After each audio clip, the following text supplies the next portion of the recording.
नमस्कार दोस्तों, आज है 10 अक्टूबर 2021। राष्ट्रीय संस्करण दैनिक जागरण से संबंधित जितना भी इम्पोर्टेंट न्यूज़ है, सारे न्यूज़ को हम लोग इस वीडियो में डिस्कस करेंगे। जिस न्यूज़ को दैनिक जागरण कवर नहीं करता उस न्यूज़ को हम लोग लास्ट में डिस्कस करेंगे। आज हम लोग क्या डिस्कस करेंगे, तो आज हम लोग जितने भी दुनिया में इम्पोर्टेंट झील हैं और भारत में जितने भी इम्पोर्टेंट झील हैं उन सभी झील को आज हम लोग डिटेल से डिस्कस करेंगे। तो आप लोग जो वीडियो को शुरू से लास्ट तक पूरा देखिएगा। जो चैनल पर पहली बार आए हैं चैनल को सब्सक्राइब जरूर कीजिएगा, तभी आपको नोटिफिकेशन मिलेगा। साथ में आप लोग टेलीग्राम ग्रुप ज्वाइन कर सकते हैं, जिसका लिंक आपको डिस्क्रिप्शन में दिया गया है। पहला इंपॉर्टेंट न्यूज़ है कि राम के बिना भारत अधूरा है। किसके द्वारा बोला गया है, तो इलाहाबाद हाई कोर्ट के द्वारा बोला गया है कि राम के बिना जो है भारत अधूरा है। ईश्वर को माने या ना माने, ईश्वर को माने या ना माने, आस्था को ठेस पहुंचाने का किसी को अधिकार नहीं है।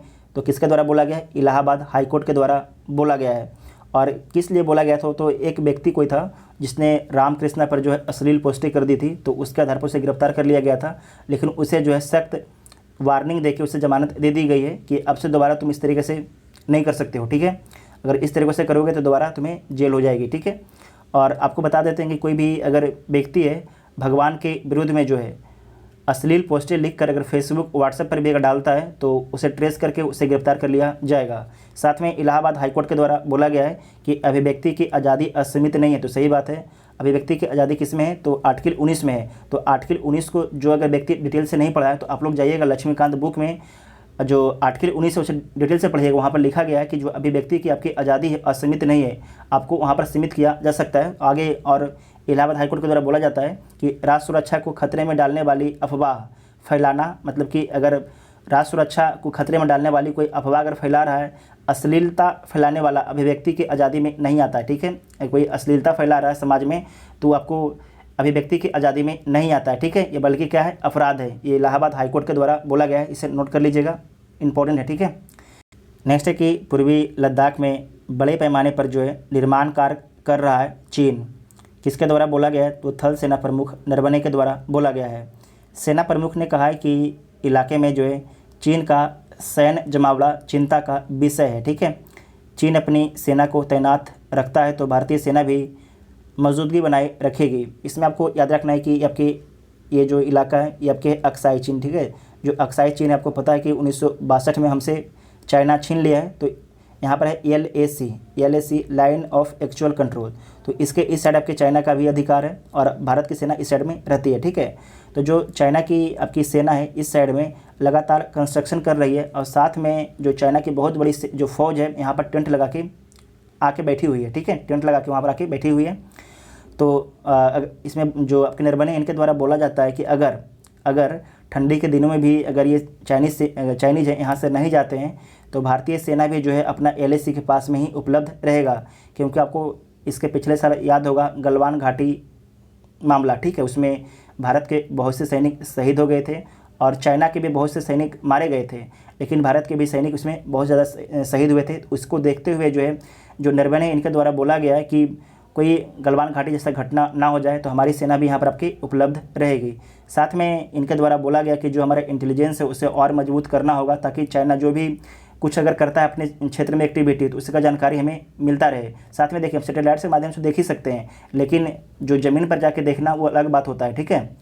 साथ में पूर्वी लद्दाख में जो है गतिरोध खत्म करने के लिए जो है सैन्य वार्ता आज किया जाएगा। और एक बात और भी है कि देखिए चाइना कुछ अगर बोलता है तो उस पर आँख बंद करके विश्वास करने वाला नहीं है, क्योंकि चाइना भी 1962 में बोला कि हम कुछ नहीं करेंगे, भाई भाई हैं, लेकिन उसने 1962 में भारत पर हमला कर देता है। तो इसी प्रकार से चाइना पर कभी विश्वास नहीं करना चाहिए, ठीक है। चाइना अमेरिका को बोलेगा कुछ करेगा कुछ, ठीक है। इस बात को आपको ध्यान रखना है। तो चाइना पर कभी विश्वास नहीं करना है पूरे दुनिया को। नेक्स्ट है कि 12 घंटे की पूछताछ के बाद जो है केंद्रीय मंत्री का बेटा आशीष गिरफ्तार हो गया है। तो आपको पता है कि जो लखीमपुर खीरी घटना था जिसमें किसानों पर गाड़ियाँ चढ़ा दी गई थी, तो उसी क्रम में इसे गिरफ्तार कर लिया गया है। न्यूज़ है कि 94 करोड़ डोज के साथ जो है टीकाकरण ने तय की आधी दूरी। तो भारत में जो है 94 करोड़ से अधिक लोगों को कोरोना का टीका लगाया जा चुका है, ठीक है। तो इसमें आपको याद रखना है कि कोरोना का पहला जो मामला कहाँ पर आता है, तो केरल में आता है। कहाँ पर आता है, केरल में आता है। और कोरोना से पहला मौत कहाँ पर होता है, तो कर्नाटक में होता है, ठीक है।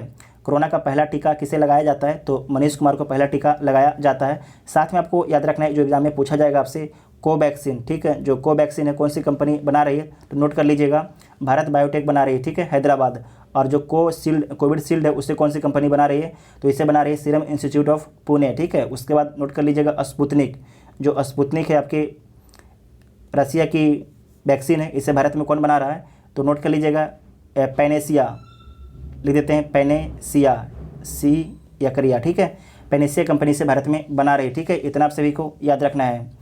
उसके बाद नेक्स्ट है कि मुंबई जा रही पुष्कर एक्सप्रेस में सामूहिक दुष्कर्म, 5 गिरफ्तार।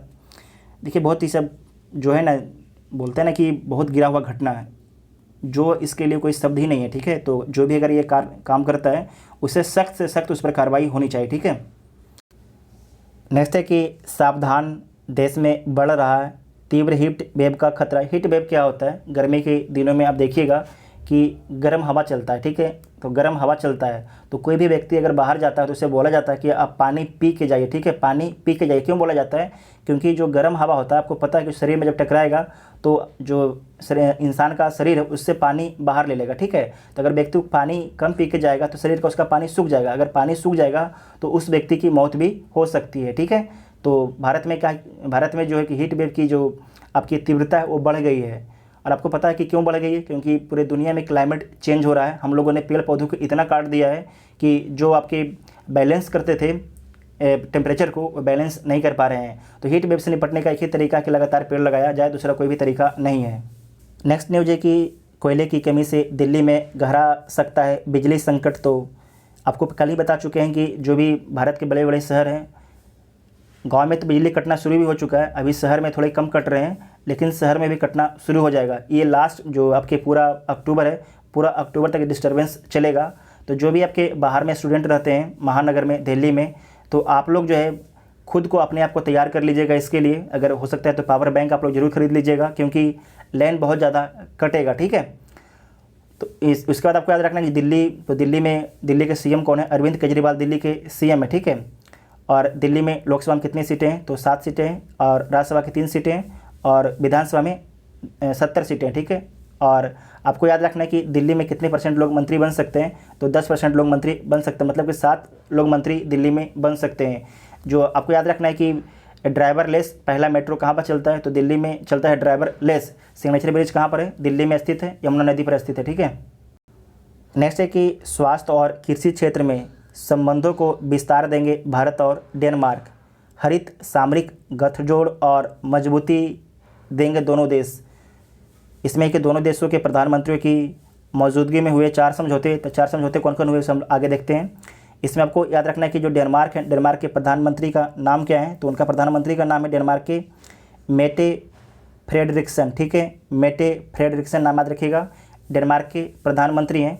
इनके 4 समझौते हुए हैं भारत और डेनमार्क के बीच में, साइंस एवं टेक्नोलॉजी के क्षेत्र में, जलवायु परिवर्तन के क्षेत्र में, कौशल विकास के क्षेत्र में। जो अगर हम लोग एग्जैक्ट बात करें तो भूजल संसाधनों और एक्यूफर्स के मानचित्रण में पहला समझौता हुआ है, और दूसरा हुआ है पारंपरिक ज्ञान डिजिटल लाइब्रेरी एक्सेस एग्रीमेंट हुआ है, और तीसरा जो एग्रीमेंट हुआ है उसने कटिबंधीय जलवायु के लिए प्राकृतिक रेफ्रिजरेटर के लिए उत्कृष्ट केंद्र स्थापित करने के लिए हुआ है, ठीक है। तो 4 आपके समझौता हुआ, नोट कर लीजिएगा। आपसे पूछा जा सकता है कि डेनमार्क के भारत के बीच में कितने समझौता हुए हैं, तो 4 समझौते हुए, नोट कर लीजिएगा, आपके एग्जाम के लिए इंपॉर्टेंट है, ठीक है। उसके बाद आपको याद रखना है कि भारत में बहुसंख्यक व अल्पसंख्यक वर्गीकरण की ज़रूरत नहीं। आरिफ, तो आरिफ कौन है, तो नोट कर लीजिएगा, आरिफ मोहम्मद खान जो हैं केरल के राज्यपाल हैं, ठीक है। आरिफ मोहम्मद खान जो है केरल के राज्यपाल हैं। उसके बाद नेक्स्ट है कि जयशंकर जो है आज 13 अक्टूबर तक जो है 3 देशों की यात्रा पर जाएंगे। तो कौन कौन देशों की यात्रा पर जाएंगे, नोट कर लीजिएगा, किर्गिस्तान, कजाकिस्तान, आर्मेनिया के यात्रा पर जाएंगे। उसके बाद नेक्स्ट है कि देश के विकास और समृद्धि के लिए निर्बाध समुद्री संपर्क जरूरी है। तो राजनाथ सिंह के द्वारा बोला गया, राजनाथ सिंह कौन है, हमारे रक्षा मंत्री, इनके द्वारा बोला गया है कि समुद्र में जो है देश के विकास और समृद्धि के लिए जो है निर्बाध संपर्क मार्ग होना चाहिए। किसी ये नहीं कि बीच में कोई बोले कि ये मेरा एरिया है, यहाँ से नहीं गुजर सकते हैं, ऐसा नहीं होना चाहिए, ठीक है। किसके द्वारा बोला गया है, राजनाथ सिंह के द्वारा बोला गया है। उसके बाद नेक्स्ट है कि कोस्ट गार्ड की ज़रूरत नहीं हमारे लिए। इसके बाद यहाँ पर देखिए कौन है, तो नाम याद रखना है, उपराष्ट्रपति हैं वेंकैया नायडू। तो जो वेंकैया नायडू हैं उपराष्ट्रपति हैं, इनका काम क्या होता है, तो राज्यसभा की अध्यक्षता करना इनका काम होता है, राज्यसभा की अध्यक्षता करना इनका काम होता है। और जो उपराष्ट्रपति होते हैं इनको वेतन भत्ता किस लिए दिया जाता है, तो राज्यसभा की अध्यक्षता करने के लिए इनको वेतन भत्ता दिया जाता है। ठीक है, नोट कर लीजिएगा।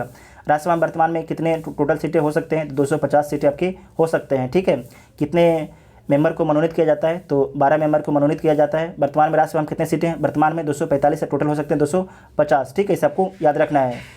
8 न्यायाधीश हाईकोर्ट के मुख्य न्यायाधीश के रूप में प्रोन्नत, मतलब कि इनका प्रमोशन हो गया। 8 न्यायाधीशों का जो है हाई कोर्ट के मुख्य न्यायाधीश के रूप में प्रमोशन हो गया है। ठीक है, तो किनका जो कौन कौन कहाँ के आपके न्यायाधीश बनते हैं इसे नोट कर लीजिएगा।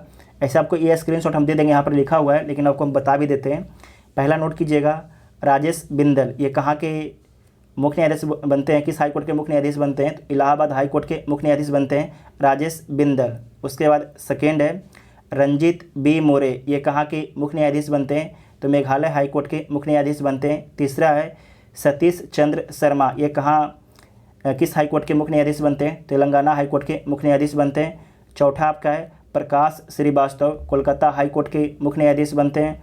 पाँचवा है आरबी मलिमत, ये मध्य प्रदेश हाई कोर्ट के मुख्य न्यायाधीश बनते हैं। छठा आपके ऋतुराज अवस्थी, ये कर्नाटक हाई कोर्ट के मुख्य न्यायाधीश बनते हैं। और सातवां है अरविंद कुमार, जो अरविंद कुमार हैं, ये गुजरात हाई कोर्ट का मुख्य न्यायाधीश बनते हैं। और आठवां है प्रशांत कुमार, ये आंध्र प्रदेश हाई कोर्ट के मुख्य न्यायाधीश बनते हैं। साथ में आपको याद रखना है कि 2 न्यायाधीशों का ट्रांसफ़र हो गया है, तो जो त्रिपुरा हाई कोर्ट के जो मुख्य न्यायाधीश थे उनका नाम था ए कुरैशी। अब जो ए कुरैशी है राजस्थान हाई कोर्ट के मुख्य न्यायाधीश बन गए हैं, और जो राजस्थान हाई कोर्ट के मुख्य न्यायाधीश थे उनका नाम था इंद्रजीत महंती, उन्हें बना दिया गया है त्रिपुरा हाई कोर्ट का मुख्य न्यायाधीश। ठीक है, तो आपको याद रखना है कि जो इंद्रजीत महंती हैं अब त्रिपुरा हाई कोर्ट के मुख्य न्यायाधीश हैं। फिर से बोल देते हैं कि ए कुरैशी जो है राजस्थान हाई कोर्ट के मुख्य न्यायाधीश बने हैं, जबकि इंद्रजीत महंती जो हैं त्रिपुरा हाई कोर्ट के मुख्य न्यायाधीश बने हैं। इतना आप सभी को याद रखना है। ठीक है, नेक्स्ट है कि मुंबई में डीजल की कीमत 100 के पार, इस माह के अंत तक समान हो जाएंगे कोयले की आपूर्ति, तो अग्रवाल साहब के द्वारा बोला गया था। तो अग्रवाल साहब कौन है, तो कोल इंडिया के सीईओ हैं। ठीक है, कोल इंडिया के सीईओ आपको बोले कि इस लास्ट महीने तक भी आपके जो बिजली की आपूर्ति है इनके द्वारा बोला गया है कि ठीक ढंग से सुचारू रूप से चलने लगेगा।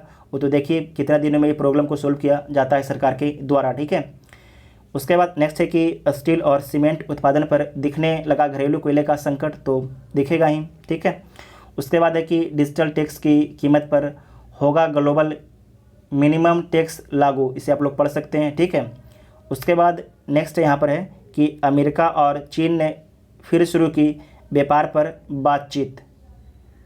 उसके बाद नेक्स्ट न्यूज़ देखिए, अंतर्राष्ट्रीय पेज से खबर है कि अफगानिस्तान में पैदा होने वाली हर स्थिति से निपटने को भारत तैयार है। किसके द्वारा बोला गया है, तो भारत के जो विदेश सचिव हैं हर्षवर्धन श्रृंगला के द्वारा बोला गया है।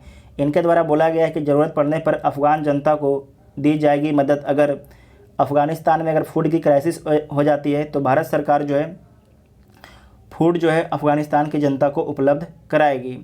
नेक्स्ट है कि 1979 की क्रांति के बाद ईरान के पहले राष्ट्रपति बनी सदर का निर्धन हो गया। इसे पढ़ सकते हैं कि 1979 में जब क्रांति होती है उसके बाद ईरान के राष्ट्रपति कौन बनते हैं, तो बनी सदर बनते हैं, लेकिन बहुत दिन तक राष्ट्रपति नहीं रह पाते हैं। ठीक है, उसके बाद नेक्स्ट है कि IS पर अंकुश लगाने में अमेरिका की मदद से तालिबान का इनकार। तालिबान के द्वारा बोला गया कि हम अमेरिका का सहयोग नहीं लेंगे। ठीक है, तालिबान के द्वारा बोला गया है कि हम अमेरिका का सहयोग नहीं लेंगे। साथ में तालिबान के द्वारा ये भी बोला गया है कि अमेरिका अगर तालिबान के धरती पर ड्रोन हमला करता है तो हम पर हमला माना जाएगा। ठीक है, तो आप समझ सकते हैं कि जिस प्रकार से अफ़गानिस्तान में लगातार मस्जिद में कहीं घर में जो आतंकवादी अटैक हो रहा है, तो एक इनडायरेक्ट रूप से ऐसा लगता है कि उसमें जो तालिबान ही इन्वॉल्व है, क्योंकि वो जो आपके IS जो खुरासान है उस पर कार्रवाई करना नहीं चाह रहा है। कल की न्यूज़ में हम लोग पढ़े हैं कि जो आपके एक मस्जिद है जो शिया मस्जिद था, वहाँ पर IS खुरासान के द्वारा हमला कर दिया जाता है और उसमें करीब 50 लोगों के आसपास लोगों की मौत हो जाती है। ठीक है, उसके बाद नेक्स्ट है कि ग्रीन कार्ड प्रक्रिया में देरी को दूर करना चाहते हैं बाइडन। अमेरिका में H1 वीज़ा पर काम करने वाले लाखों भारतीयों को मिलेगा लाभ। संसद हमले का दस्तावेज जांच समिति को सौंपेगा व्हाइट हाउस। ठीक है, उसके बाद है कि 2+2 वार्ता से पहले भारत और अमेरिका ने रक्षा साझेदारी पर की चर्चा। तो इसमें आपको याद रखना है 2+2 वार्ता में कौन कौन शामिल लेता है, कौन कौन शामिल होता है। तो आपको याद रखना है कि भारत के विदेश मंत्री और भारत के रक्षा मंत्री, ठीक है। तो आपको याद रखना है कि दिसंबर के आसपास जो है भारत और अमेरिका के बीच में जो है 2+2 वार्ता होगा, ठीक है। तो इसे आप लोग नोट कर लीजिएगा। उसके बाद नेक्स्ट है कि भारत ने ईवन को दिया टीका उत्पादन क्षमता बढ़ाने का भरोसा। भारत को द्वारा बोला गया है ईवन को, यूनाइटेड नेशन को, कि हम जो है टीका का जो उत्पादन बढ़ाएंगे और कोशिश करेंगे कि जो भी आपकी गरीब कंट्री है उनको टीका उपलब्ध कराया जाए, ठीक है। उसके बाद नेक्स्ट है कि कोविड के खिलाफ अभियान में आतंकवाद को नहीं बनने देंगे बाधा, भारत के द्वारा बोला गया है, ठीक है। उसके बाद नेक्स्ट है कि ताइवान मसला हल होगा, बाहरी हस्तक्षेप बर्दाश्त नहीं करेंगे। ताइवान के बारे में आपको देखिए, यहाँ पर ताइवान, ये आपके चाइना, ये ताइवान है। ताइवान को जो है चाइना वन पॉलिसी के तहत जो अपना हिस्सा ही मानता है, ठीक है। इसमें आपको याद रखना है कि सबसे पहले आपको याद रखिए 1911 में, ठीक है, 1911 में क्या होता है, तो सुन यत सेन, यहाँ पर लिखा होगा, कहीं पर देखिए, कहीं पर लिखा होगा, यहाँ पर देखिए, ठीक, देख लीजिए, कहीं लिखा होगा, सुन यत सेन जो आपके एक गणतंत्र सरकार की स्थापना करते हैं और किसे हटाकर, तो आपके जो चाइना में था 3132 सालों से जो है जो आपके राजतंत्र था उसे हटा के जो है सुन यन, यहाँ पर लिख देते हैं नाम उनका, 1911 में जो है सुन यत सेन, इनके द्वारा जो है जो चाइना में राजशाही थी उसे हटा के लोकतंत्र स्थापित करते हैं 1911 में। लेकिन 1949 में जो है सुन यन सेन के द्वारा जो स्थापित लोकतंत्र की सरकार थी उसे हटा दी जाती है, किसके द्वारा, तो नाम याद रखिएगा, माओ त्सो तुंग के द्वारा, ठीक है, माओ त्सो तुंग के द्वारा इन्हें हटा दिया जाता है। तो जो भी लोग लोकतंत्र समर्थक थे वो क्या करते हैं कि वो आपके भाग के चले जाते हैं ताइवान के द्वीप पर, ठीक है, ये यहाँ पर ताइवान है, उस द्वीप पर चले जाते हैं। तभी से आपको 1979 से आपके जो ताइवान है एक लोकतंत्र सरकार काम कर रहा है, ठीक है। ताइवान में जो है एक लोकतंत्र सरकार काम कर रहा है, जबकि चाइना में क्या है, एक साम्यवादी सरकार है, मतलब एक दल की सरकार है। लोकतंत्र में क्या होता है कि बहुत से दल आपके काम करते हैं। और 1949 में ही जो चाइना का नाम है पीपुल्स रिपब्लिक ऑफ चाइना रखा गया। चाइना के द्वारा वर्तमान में क्या न्यूज है, वर्तमान में कि आपको पता है कि चाइना जो है ताइवान की जो वायु सीमा का लगातार उल्लंघन कर रहा है। तो उसके कारण जो ताइवान के मंत्री भी बोल रहे हैं कि 2025 तक हो सकता है कि पूरे ताइवान पर चाइना अटैक कर दे, ठीक है। चाइना देखिए एक नियम भी पारित कर चुका है 2005 में। चाइना एक नियम के माध्यम से बोला है, अपने संसद में नियम पारित कर दिया है कि जो आपके रिपब्लिक ऑफ चाइना है, जो पीपुल्स रिपब्लिक ऑफ चाइना है, वो ताइवान पर सैनिक कार्रवाई कभी भी कर सकता है। फिर से बोलते हैं, 2005 में एक प्रस्ताव पारित किया अपने संसद में चाइना कि ताइवान पर कभी भी सैनिक कार्रवाई कर सकता है, जो वैध होगा, अवैध नहीं होगा, क्योंकि वो मेरा ही क्षेत्र है, ठीक है। इसमें आपको याद होगा कल एक न्यूज़ और आप लोग सुने होंगे कि अमेरिका का जो एक पनडुब्बी है अज्ञात चीज़ से टकरा गया था। तो जो कहाँ पर था, तो आपके साउथ चाइना सी में था। और किस लिए था साउथ चाइना सी में, तो बोला जा रहा है कि जो ताइवान की सुरक्षा के लिए ही आपके जो अमेरिका है, जो अमेरिका के पनडुब्बी है साउथ चाइना सी में था। साथ में ये भी बोला जा रहा है कि अमेरिका कुछ सैनिक जो है वर्तमान में जो है ताइवान में पहुंच चुके हैं ताइवान की रक्षा करने के लिए चीन से। तो देखिए वो चीज़ आपको बता देते हैं, अगर युद्ध होता है तो युद्ध पूरे धरती के लिए ठीक नहीं होगा, क्योंकि अगर अगर देखिए चीन जो है ना ताइवान पर अगर अटैक करता है तो हो सकता है कि इसमें अमेरिका डायरेक्ट रूप से आ जाए, तो बहुत भयंकर युद्ध हो जाएगा, बहुत भयंकर युद्ध हो सकता है, जिससे हो सकता है कि कोई ना कोई देश समाप्त हो जाएगा, ठीक है, पूरे धरती के लिए खतरनाक हो जाएगा।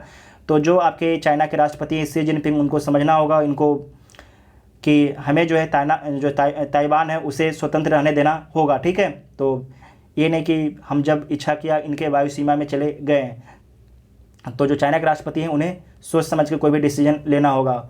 उसके बाद नेक्स्ट है कि इसी हफ्ते दूसरी बार ठप पड़े इंस्टाग्राम और फेसबुक, व्हाट्सएप, तो कोई ज़रूरत हमारे लिए काम की नहीं है। उसके बाद इम्पोर्टेंट है कि विकराल रूप ले रहा है ज्वालामुखी। तो लगातार हम लोग न्यूज़ में पढ़ रहे हैं, एग्जाम में पूछा जाएगा कि स्पेन के ला पाल्मा आइलैंड में जो है कब्रे बिएजा ज्वालामुखी, नाम नोट कर लीजिएगा, कब्रे बिएजा ज्वालामुखी स्थित है। कहाँ पर स्थित है, तो पाल्मा द्वीप पर स्थित है कब्रे बियाजा ज्वालामुखी। लगातार यहाँ पर जो है विस्फोट की क्षमता बढ़ता ही जा रहा है। वहाँ पर जो है बहुत से लोगों को वहाँ पर से हटाया भी गया है, ठीक है। जो आपको याद रखना है कि जो पाल्मा आपके द्वीप है कहाँ पर स्थित है, तो आपको याद रखना है जो पाल्मा द्वीप है ये आपके अफ्रीका के पश्चिम में स्थित है। तो अफ्रीका के पश्चिम में कौन सा महासागर है, तो अटलांटिक महासागर है, ठीक है। अटलांटिक महासागर में जो है आपकी पाल्मा द्वीप स्थित है, सो नोट कर लीजिएगा, इंपॉर्टेंट है, ठीक है। उसके बाद नेक्स्ट है कि उत्तराखंड से लगी चीन सीमा पर निगरानी बढ़ा दी गई है। उसके बाद एक नया संसद भवन सेंट्रल विस्टा का निर्माण समय पर पूरा होगा, हरदीप पुरी के द्वारा बोला गया है, ठीक है। इसमें आपको याद रखना है कि जो सेंट्रल विस्टा प्रोजेक्ट है इसके बारे में हम एक वीडियो पहले ही बना चुके हैं, तो आप लोग जाइएगा और नीचे स्क्रॉल करके देखिएगा, तो उसमें सेंट्रल विस्टा प्रोजेक्ट के बारे में एक वीडियो मिल जाएगा जो आपके एग्जाम के लिए बहुत ही इंपॉर्टेंट होगा, ठीक है।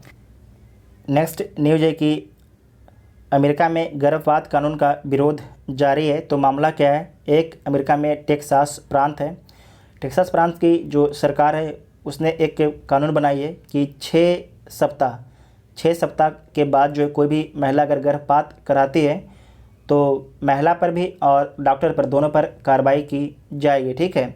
भारत में क्या है कि पहले था कि 20 सप्ताह कि अगर कोई महिला के साथ में रेप किया जाता है तो 20 सप्ताह तक अगर रेप होता है और गर्भ रह जाता है तो उसका जो है गर्भपात कराने के लिए 20 सप्ताह तक गर्भपात करा सकते थे। लेकिन बाद में जो है सरकार एक नियम लाई कि 24 सप्ताह तक जो है गर्भपात कराया जा सकता है। लेकिन इसमें आपको याद रखना है कि कोर्ट की अनुमति होगी, साथ में 2 डॉक्टरों का जो है इसमें 2 डॉक्टरों के सलाह पर ही किया जा सकता है, मतलब 2 डॉक्टर के देख रेख में ही गर्भपात कराया जा सकता है। इसे नोट कर लीजिएगा, इंपॉर्टेंट है आपके एग्ज़ाम के लिए। नेक्स्ट न्यूज़ है इसमें कि 2036 ओलंपिक के लिए अहमदाबाद सर्वश्रेष्ठ तो बत्रा के द्वारा बोला गया है। इसमें आपको याद रखना है कि 2020 का ओलंपिक का आयोजन कहाँ पर किया गया था, ग्रीष्मकालीन ओलंपिक का आयोजन तो किया गया था जापान टोक्यो में किया गया था, ठीक है। 2024 का ओलंपिक का आयोजन कहाँ पर किया जाएगा, तो किया जाएगा फ्रांस पेरिस में। 2028 का ओलंपिक का आयोजन कहाँ पर किया जाएगा, तो सैन फ्रांसिस्को अमेरिका में किया जाएगा। 2032 के ओलंपिक का आयोजन कहाँ पर किया जाएगा, तो ब्रिस्बेन ऑस्ट्रेलिया में किया जाएगा। जबकि 2036 का भी ओलंपिक तय नहीं हुआ है, तो जो बत्रा के द्वारा जो है बात की जा रही है इंटरनेशनल ओलंपिक कमेटी से कि भारत में आयोजित कराया जाए, ठीक है।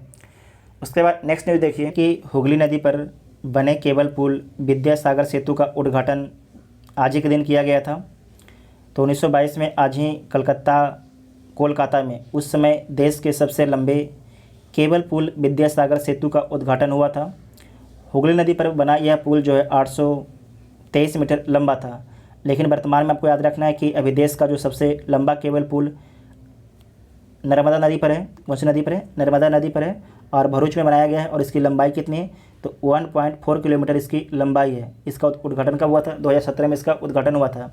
आज ही के दिन जो है नेपच्यून के सबसे बड़े उपग्रह ट्राइटन की खोज की गई थी, इसे पढ़ लीजिएगा आप लोग, ठीक है। उसके बाद नेहरू से लेकर राजीव तक सरकार में मंत्री थे सेन, तो किसके बारे में बात की जा रही है, अशोक कुमार सेन के बारे में बात की जा रही है, इसे आप लोग पढ़ सकते हैं। उसके बाद नेक्स्ट है कि गर्भ अवस्था में संक्रमण का बच्चे के इम्यून सिस्टम पर भी होगा असर, तो इसे पढ़ भी सकते हैं आप लोग भी। ये कोरोना के बारे में बात की जा रही है, ठीक है। उसके बाद नेक्स्ट है कि वायु प्रदूषण से हिमालय की बर्फ़ को खतरा है। तो पाकिस्तान और उत्तरी पश्चिम भारत के वायु प्रदूषण से बिगड़ रही स्थिति आर्यभट्ट प्रक्षेपण विज्ञान शोध संस्थान की हालिया शोध रिपोर्ट में बताया गया है। स्विट्जरलैंड की साइंस पत्रिका के अंक में भी प्रकाशित हुआ है कि वायु प्रदूषण से हिमालय का जो बर्फ़ है उस पर खतरा है, ठीक है। क्योंकि जो हिमालय का बर्फ़ बहुत तेज़ी से पिघलेगा, उससे क्या है कि जो वाटर स्ट्रेस है, वाटर स्ट्रेस की भी समस्या आ सकती है, मतलब वाटर पानी की कमी हो जाएगी, ठीक है।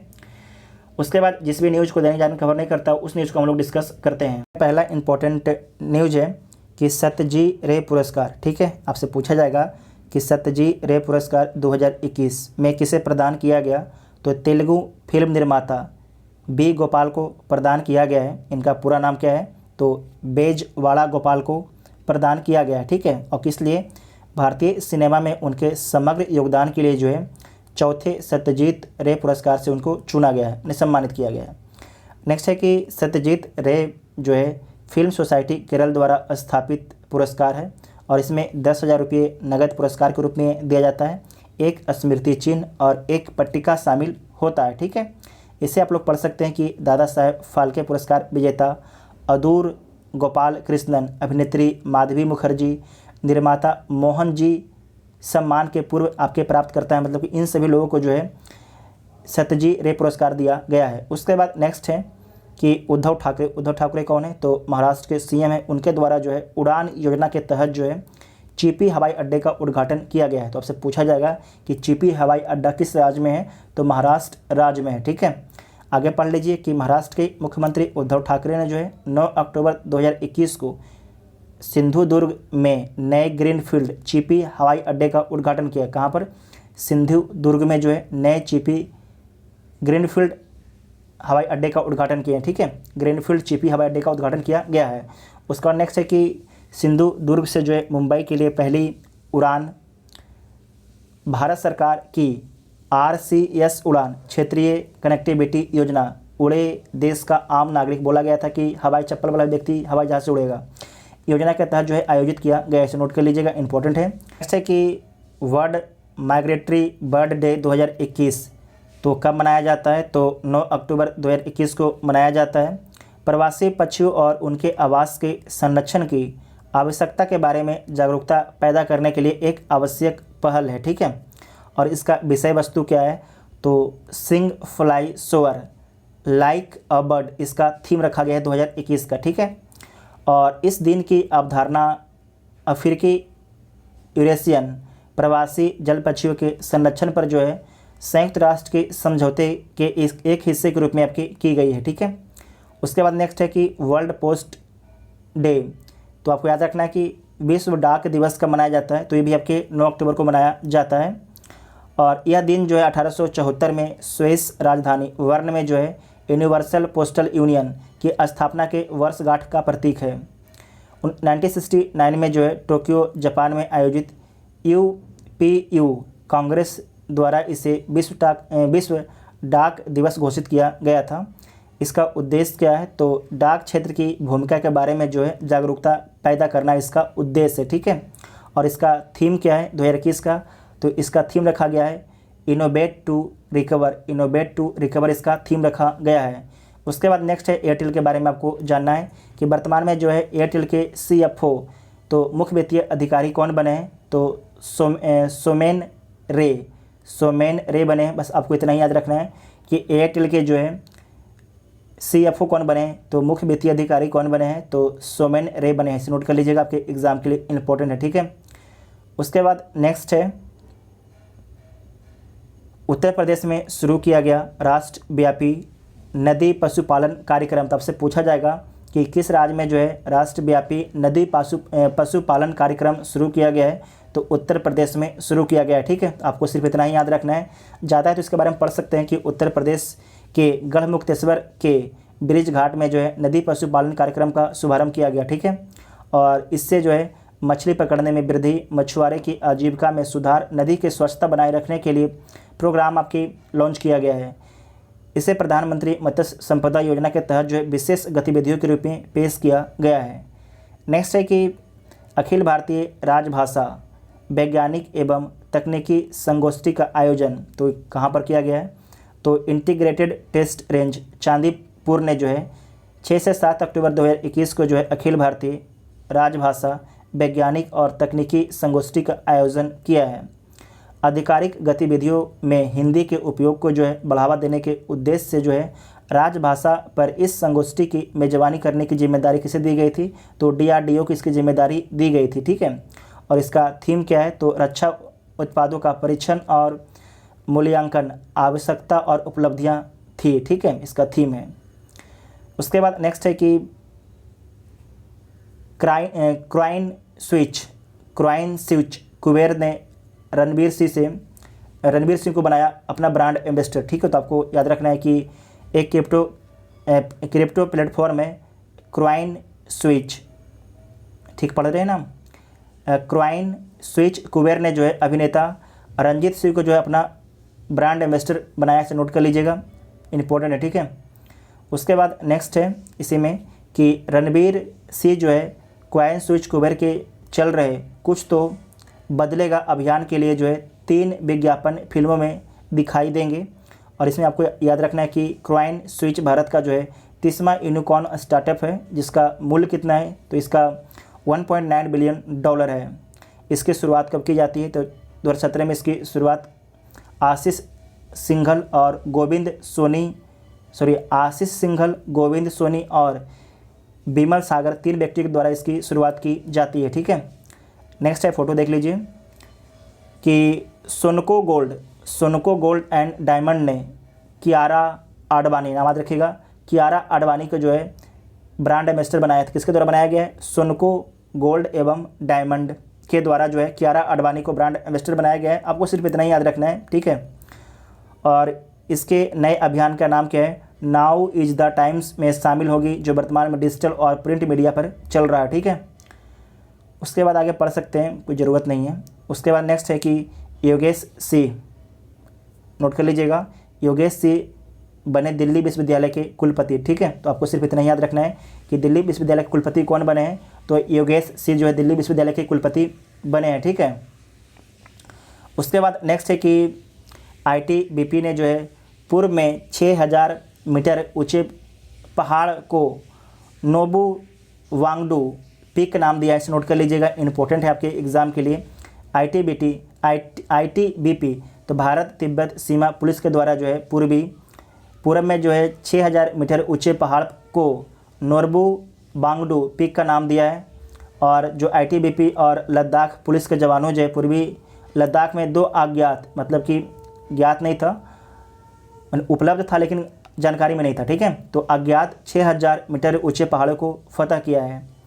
और उन्होंने उनमें से जो है एक का नाम ITBP के पर्वतारोही स्वर्गीय नुरुम्बू वांगडस को समर्पित करते हुए नोरबू बांगडू पीक रखा है, जिनकी अक्टूबर 2019 में जो है हिमस्खलन के दौरान मृत्यु हो गई थी।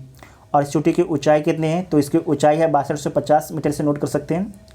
उसके बाद इम्पोर्टेंट है, आपसे पूछा जाएगा कि तस्करी को नियंत्रित करने के लिए भारत किस देश के साथ जो है संयुक्त गश्ती करेगा? नोट कर लीजिएगा, जो बोल रहे हैं कि तस्करी को नियंत्रित करने के लिए जो है भारत किस देश के साथ में जो है गश्ती करेगा? तो नेपाल के साथ में। ठीक है, भारत नेपाल जो है संयुक्त रूप से गश्ती करेंगे तस्करी को रोकने के लिए। आगे पढ़ लीजिए कि भारत और नेपाल के सीमा रक्षा बल सीमा पर जो है अपराधों, हथियारों की तस्करी, मानव तस्करी आदि को जो है नियंत्रित करने के लिए सीमा पर जो है नियमित रूप से संयुक्त गश्त, मतलब कि साथ में दोनों क्या करेंगे? गश्त करेंगे। ठीक है, मतलब घूमेंगे साथ में। ठीक है, उसके बाद होता है कि सशस्त्र सीमा बल जो है, जो सशस्त्र सीमा बल है नेपाल और भूटान की सीमाओं की रक्षा करता है। नोट कर लीजिएगा, एग्जाम में पूछा आपसे जाता है। ठीक है, कि सशस्त्र सीमा बल जो है नेपाल और भूटान की सीमाओं की रक्षा करती है। बाकी आप नीचे यहाँ पर पढ़ सकते हैं। उसके बाद हम लोग देखते हैं मैप। सबसे पहले इसमें देखेंगे हम लोग LAC के बारे में। LAC line of actual control Bharat और चाइना के बीच में है। चर्चा में क्यों आता है? कि जो आपको पता है कि जो अक्साई चीन का इलाका है, इस इलाके में चाइना अपनी सेना को जमा कर रहा है, साथ में इस जो इलाका है वहाँ पर डेवलपमेंट काम भी कर रहा है। ठीक है, इसलिए चर्चा में आया था। उसके बाद LOC जो है किन दो देशों के बीच में है? तो LOC भारत और पाकिस्तान के बीच में। ये आपकी मैकमोहन रेखा, जो मैकमोहन रेखा किसके किसके बीच में? तो भारत और चीन के बीच में, जबकि रेड क्लिफ लाइन भारत और पाकिस्तान के बीच में। ठीक है, इतना आपको नोट कर लेना है। उसके बाद नेपाल चर्चा में आया था, तो उत्तराखंड इसकी सीमा लगती है। उत्तर प्रदेश, बिहार, वेस्ट बंगाल और सिक्किम राज्यों से नेपाल की सीमा लगती है। सबसे लंबी सीमा आपके नेपाल से लगती है। ठीक है, उसके बाद आप यहाँ पर एक कंट्री देखिए, एक सेकेंड, ये क्या हो गया? ये देखिए यहाँ पर, ये जापान है और आपके साउथ कोरिया और नॉर्थ कोरिया है। और आपको याद रखना है ताइवान, देखिए यहाँ पर ताइवान है। ठीक है, नीचे में। तो और जो आपके अमेरिका का जो पनडुब्बी एक्सीडेंट किया है, कहाँ पर किया है? तो साउथ चाइना सी में किया है, साउथ चाइना सी में किया है। ठीक है, उसके बाद हम लोग अब झील के बारे में देखेंगे। ठीक है, झील के बारे में देखते हैं। तो सबसे पहले हम लोग झील देखेंगे नॉर्थ अमेरिका के झील के बारे में। तो सबसे पहले जो नॉर्थ अमेरिका में झील है, ये कनाडा में स्थित है। ठीक है, तो ग्रेट बियर झील कहाँ स्थित है? कनाडा में स्थित है। इसे आपसे कभी कभी पूछ देगा नॉर्थ से साउथ सजाने के लिए भी। ठीक है, तो आपको नॉर्थ से साउथ की ओर हम बता भी रहे हैं। तो ग्रेट बियर झील आपके कनाडा में है। ग्रेट स्लेव झील भी आपके कनाडा में है। और उसके बाद है रेनडियर झील, ये भी कहाँ है? कनाडा में है। और विनीपेग झील, ये भी आपके कनाडा में है। जो विनीपेग झील के बारे में याद रखेगा कि विनीपेग एक जो झील है उसके पास में एक शहर है विनीपेग, जो गेहूं का सबसे बड़ा मंडी है। ठीक है, उसके बाद यहाँ पर आइए, ये आपके है, इसको बोलते हैं ग्रेट झील, इसे बोला जाता है ग्रेट झील। तो ग्रेट झील में कौन कौन से झील हैं, तो सबसे ऊपर वाला है सुपीरियर झील और उसके नीचे वाला है मिशिगन झील, ठीक है। और ये आपके नीचे वाला देखिए इस साइड वाला ये है इरी झील और जो इसके ऊपर वाला है ये आपके ह्यूरॉन झील है और साइड वाला आपके ओंटारियो झील है। इस झील का मैप एक अलग से सेपरेट मैप देख लीजिए, ठीक है। ये आपके देखिए सेपरेट मैप है। सबसे ऊपर में आपके लेक सुपीरियर झील, उसके बाद है आपके लेक मिशिगन झील, लेक हुरॉन झील, ठीक है, हुरॉन झील है और लेक एक सेकंड सीधे कर देते हैं, ये आपके लेक इरी झील और लेक ओंटारियो। यहाँ से आपके एक नदी निकलती है सेंट लॉरेंस नदी और जाके गिरती कहाँ पर है, तो सेंट लॉरेंस की खाड़ी में गिरती है, ठीक है, सेंट लॉरेंस की खाड़ी में गिरती है। इसमें आपको याद रखना है कि जो मिशिगन झील है, ये मिशिगन झील है, मिशिगन झील है कहाँ पर स्थित है, यूएसए में स्थित है, यूएसए में, ठीक है, अमेरिका में स्थित है ओनली मिशिगन झील। जबकि आपके लेक सुपीरियर झील, लेक ह्यूरॉन झील, लेक इरी और ओंटारियो ये आपके जो चारों झील हैं ये आपके यूएसए और कनाडा दोनों में स्थित है, ठीक है, यूएसए और कनाडा दोनों देशों में स्थित है। साथ में आपको याद रखना है कि पूछा जाएगा दुनिया में सबसे बड़ा मीठे पानी का झील कौन सा है, तो लेक सुपीरियर झील है, ठीक है, लेक सुपीरियर झील नोट कर लीजिएगा, आपके एग्जाम के लिए इंपॉर्टेंट है, ठीक है, लेक सुपीरियर झील। उसके बाद नेक्स्ट झील है आगे कि निकारागुआ झील, ये किस देश में स्थित है, तो निकारागुआ में ही स्थित है। उसके बाद है लेक माराकैबो, जो लेक माराकैबो झील है ये किस देश में स्थित है, तो वेनेजुला देश में स्थित है, नोट कर लीजिएगा, आपसे एग्जाम में पूछा जाता है। उसके बाद है लेक टिटिकाका झील, जो लेक टिटिकाका झील है वह किन देशों में इसका विस्तार है, तो जो लेक टिटिकाका झील है इसका विस्तार है ऊपर में पेरू है, नीचे में आपके बोलिविया है, ठीक है, नीचे में ये आपके बोलिविया हो गया, इधर आपके पेरू हो गया। नोट कर लीजिएगा, दो देशों में है, कौन कौन देशों में है, तो आपको याद रखना है पेरू में है, पेरू में है और बोलिविया में है। साथ में आपको याद रखना है टिटिकाका झील के बारे में, आपको याद रखना है कि विश्व की सबसे ऊंची नवगमन झील है, विश्व की सबसे ऊंची नवगमन झील, इसे नोट कर लीजिएगा, आपके एग्जाम के लिए इंपॉर्टेंट है, ठीक है। उसके बाद नेक्स्ट है, अब नेक्स्ट देखिए यहाँ पर कि एक है चाड लेक, ठीक है, तो इसे नोट कर लीजिएगा, चाड लेक जो है किन किन देशों में इसकी सीमा लगती है चाड झील का, इसे आप लोग कमेंट बॉक्स में सभी लोग बताइएगा, ठीक है।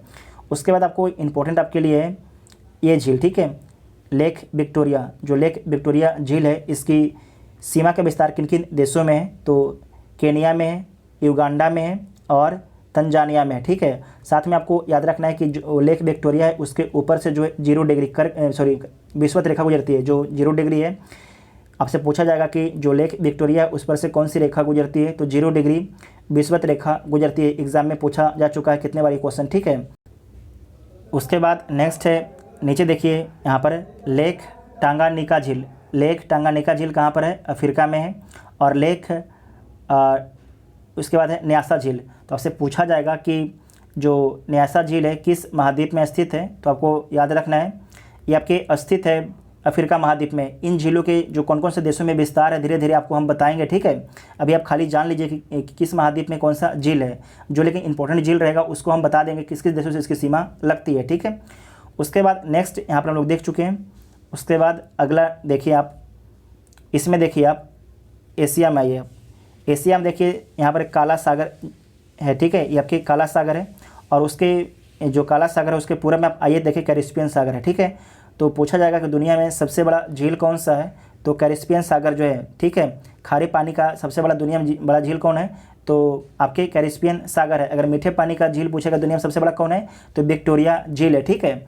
जो आपके कैरिस्पियन सागर है इसकी सीमा किन किन देशों से लगती है, आप यहाँ पर आगे देख लीजिए, इसका मैप लगाया गया होगा कहीं पर, एक सेकंड रुक जाइए, ये आपके मैप है इसका, ठीक है, ये है, ये आपके कैरिस्पियन आपके सी है, इसकी सीमा जो है किन किन देशों से लगती है, तो इधर आपके रसिया से लगती है, ठीक है। उसके बाद अजरबैजान से, उसके बाद ईरान से, उसके बाद तुर्कमेनिस्तान से, ठीक है। उसके बाद है कजाकिस्तान से, नोट कर लीजिएगा, आपके एग्जाम में पूछा जाता है कि किन किन देशों से इसकी सीमा लगती है, ठीक है। उसके बाद नेक्स्ट है, आप आगे देखिए यहाँ पर डेड सी, जो डेड सी है ये आपकी झील है, तो इसकी सीमा किन किन देशों से लगती है, तो जॉर्डन और वेस्ट बैंक आपके जो फ़िलिस्तीन है और इजराइल से इसकी सीमा लगती है। जॉर्डन, फ़िलिस्तीन और इजराइल से जो है डेड सी की सीमा लगती है, आपके एग्ज़ाम के लिए इंपॉर्टेंट है, ठीक है। उसके बाद नीचे में यहाँ पर देखिए एक झील है बैकाल झील, ठीक है, बैकाल झील। तो आपसे पूछा जाएगा कि दुनिया की सबसे गहरी झील कौन सी है, तो बैकाल झील है। और जो बैकाल झील किस देश में स्थित है, तो रसिया में स्थित है बैकाल झील, ठीक है। कहाँ पर स्थित है, रसिया में स्थित है, आपके एग्जाम के लिए इंपॉर्टेंट है, नोट कर लीजिएगा। उसके बाद यहाँ पर आप नीचे आइए, इधर कोई झील इंपॉर्टेंट है आपके लिए, एक है अरल सागर, ठीक है। तो अरल सागर के बारे में भी याद रखिएगा कि अरल सागर आपके झील है, और अरल सागर का विस्तार किन देशों में है इसे आप बताइएगा, ठीक है। जो अरल सागर झील है ये 2 देशों में इसका विस्तार है, किन देशों में है, शायद 2 देशों में इसका विस्तार है, ठीक है, कन्फर्म नहीं है, लेकिन इसे आप लोग बताइएगा कमेंट करके, हमें याद नहीं आ रहा है इसके बारे में, ठीक है। उसके बाद यहाँ पर देखिए एक झील है लेक वान, ठीक है। जो लेक वान झील है ये किस देश में स्थित है, तो टर्की में स्थित है। कहाँ पर, टर्की में स्थित है। और आपको याद रखना है कि दुनिया में सबसे अधिक जो लवणता किस झील में, तो इसी लेक वान में इसकी लवणता जो है 330% इसकी लवणता, ठीक है, इसे आप लोग नोट कर लीजिएगा। उसके बाद नेक्स्ट देखिए, उसके बाद आपको एक ऑस्ट्रेलिया में झील है, उसके बारे में आपको याद रखना है, आपसे पूछा जाता है, ठीक है।